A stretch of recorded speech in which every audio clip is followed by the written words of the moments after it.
ലൂക്കോസ് 22:51. അപ്പോൾ യേശു ഇത്രയ്ക്ക് വിടുവിൻ എന്ന് പറഞ്ഞ് അവൻ്റെ കാതു തൊട്ട് സൗഖ്യമാക്കി.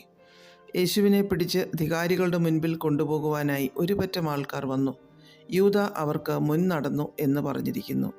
യൂദാ തന്നെ ഒറ്റിക്കൊടുക്കുന്നവനാണ് എന്ന് മുന്നറിഞ്ഞിരുന്ന യേശു കർത്താവ് ഒരിക്കൽ പോലും അത് മറ്റു ശിഷ്യന്മാരെ അറിയിച്ചിരുന്നില്ല.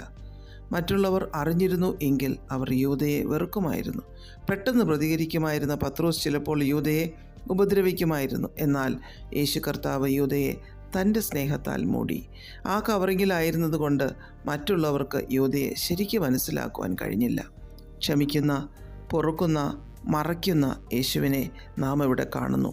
യേശു കർത്താവിനെ ഒരു കൂട്ടം ആൾക്കാർ പിടിക്കുവാൻ വരുന്നത് കണ്ട് ഒരാൾ വാളെടുത്ത് മഹാപുരോഹിതൻ്റെ ദാസനെ വെട്ടി അവൻ്റെ വലത്തെ കാതറുത്തു. അത് പത്രോസ് ആയിരുന്നു എന്ന് യോഹന്നാൻ 18 പറഞ്ഞിരിക്കുന്നു. താൻ കുടിക്കുവാൻ പോകുന്ന പാനപാത്രം എന്താണെന്ന് നന്നായി അറിയുമായിരുന്ന യേശു കർത്താവ് ആ കാത് നഷ്ടപ്പെട്ടവനെ തൊട്ട് സൗഖ്യമാക്കി.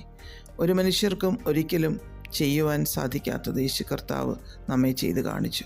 എല്ലാവരെയും സ്നേഹിക്കുവാനും എല്ലാവരോടും ക്ഷമിക്കുവാനും എല്ലാവരോടും സ്നേഹത്തിൻ്റെ ആഴവും മാധുര്യവും കാണിക്കുവാനും തൻ്റെ കൂടെ നടന്നവരുടെ കുറവുകളെ മറച്ചു പിടിച്ച് അവരെ സ്നേഹിക്കുവാനും കരുതുവാനും സാധിക്കുമെന്നുമൊക്കെ കർത്താവ് നമ്മെ പഠിപ്പിച്ചു, നമുക്ക് മാതൃക കാട്ടിത്തന്നു.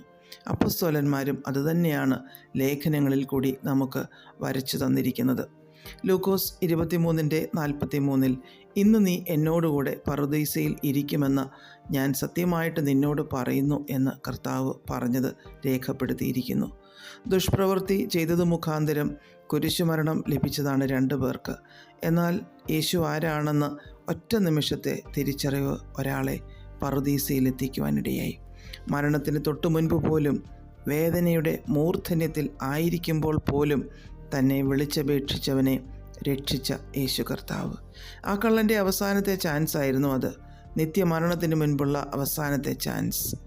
അപ്പോൾ പോലും നമ്മെ കൈവിട്ട് കളയാത്ത കർത്താവ്.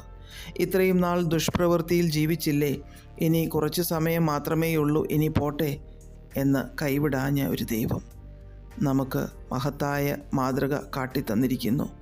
ഈ അതിശ്രേഷ്ഠനായ ദൈവം സ്നേഹത്തിൻ്റെ പാതയിൽ, ക്ഷമയുടെ പാതയിൽ, സഹനത്തിൻ്റെ പാതയിൽ നമുക്ക് നമ്മുടെ ജ്യേഷ്ഠ സഹോദരനെ, പിതാവിനെ പിൻപറ്റാം.